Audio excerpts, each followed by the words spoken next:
Okay. I have actually heard some comments on Facebook. When the Imex, I believe it's called the Imex J-5 wheels came out for the X-maxx. It's a beadlock style wheel and tire combo. And when people got them, they didn't get the rings that come with them. The lock rings. So, I was doing some maintenance on my DBXL, and I saw that when I changed tires on my rims, these are standard DBXL wheels. I have better wheels, but I like the look of these with the red, with this style. So until I get some better ones, some better looking ones, I'm using these. So first, of course, you're going to want to put in your foam.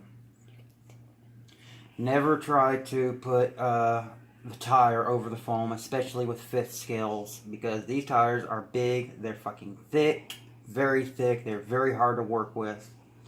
So basically, you're going to want to line up the bottom. You have these screws, place where screws have to go through, and then you have these little notches cut out. You're going to want to line up the bottom notches and then push it down over the rim.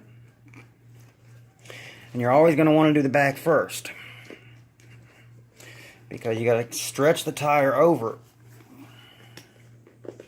See, this is why fifth scale is harder, because the rubber's thicker.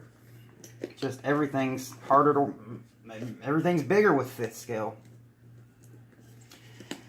And then you got to go through and make sure that everything's lined up. I mean, it ain't got to be absolutely perfect. As long as you can get through without taking some rubber in to the screw hole with you, you're good. But you want to make sure that when you put the ring on, this is the beadlock ring. You have, with this one, there's 10 screws that hold it on. There's some with 8. There's some even a 10 scale that have over 20. Usually with crawlers. But I try to start with the side that looks like it's going to give me the most hell.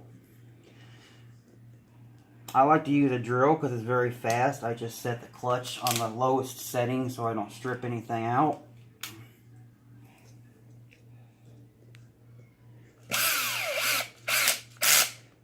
And I put that one in. Then I go across the entire rim. I don't start like this. I just want to get it mocked up right now to make sure everything's sitting good. Because this wheel, basically what happened was when I put it on, not all of the bead was up under the lock ring. So now I'm just making sure, I'm just going around it, holding the tire in place, and then putting the ring in place.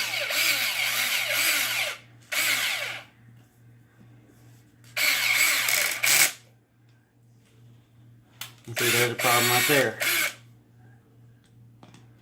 Over here, the entire bead isn't wanting to go into place. So that means I need to start over there.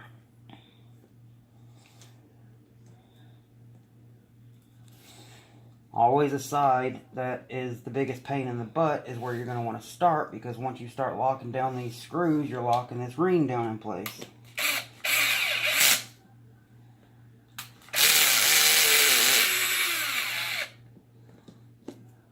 Take this off, pull some more rubber over, try to get it into place a little more.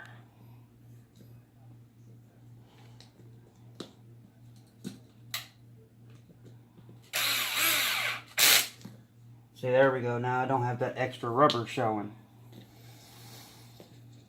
because there was an extra little lip about that big, about half a centimeter, still showing, and that would cause the tire to be off balance.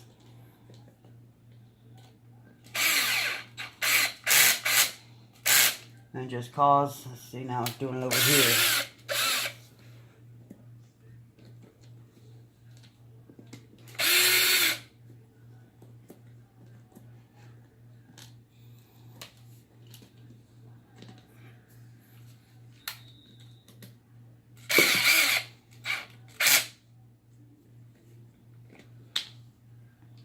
side still ain't going.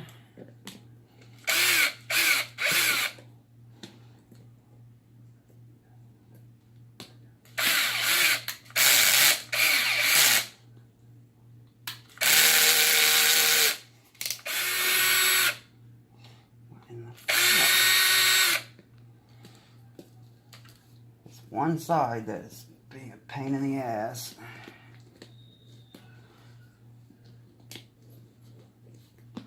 But once you get one side on, everything goes smoothly. I've always noticed that if there's going to be one side that's going to give you trouble.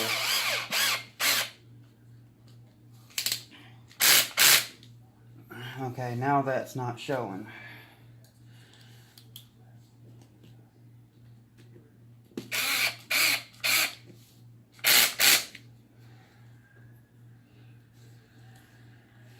Now I'm just basically going to go every second hole.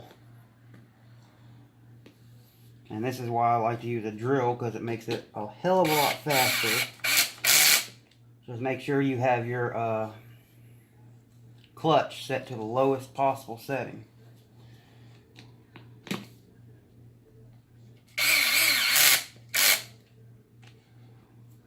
Now I'm going to go ahead and tighten this one down. Well, hell, I'm going to have to loosen these two up to get that one in place.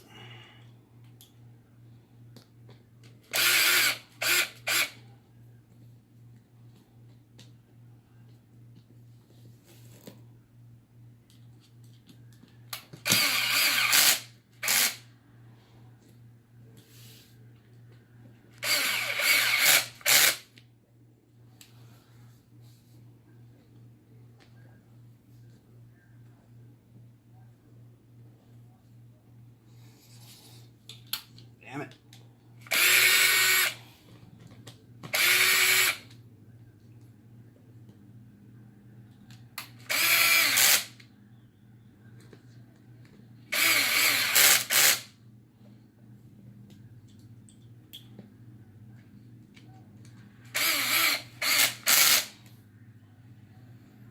There we go.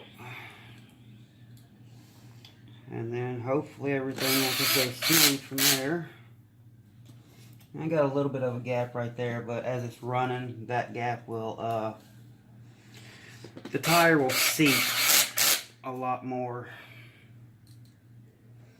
So now all it is putting all the screws in.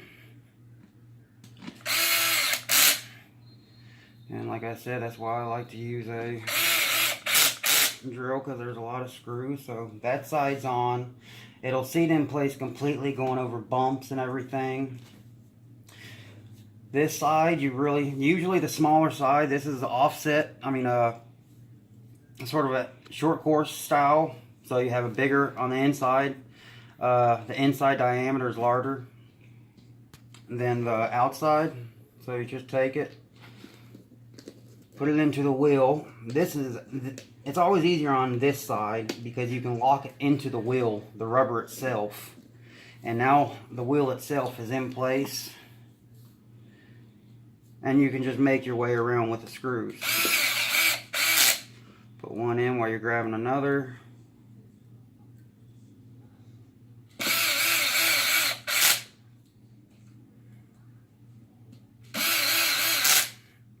And after you get done with this, you're going to want to take your Allen wrench and tighten every one of them.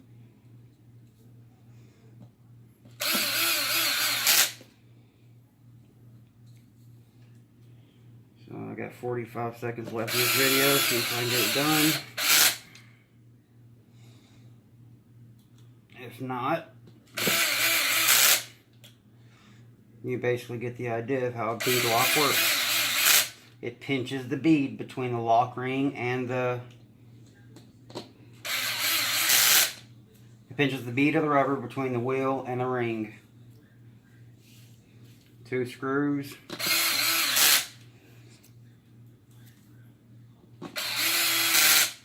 Done.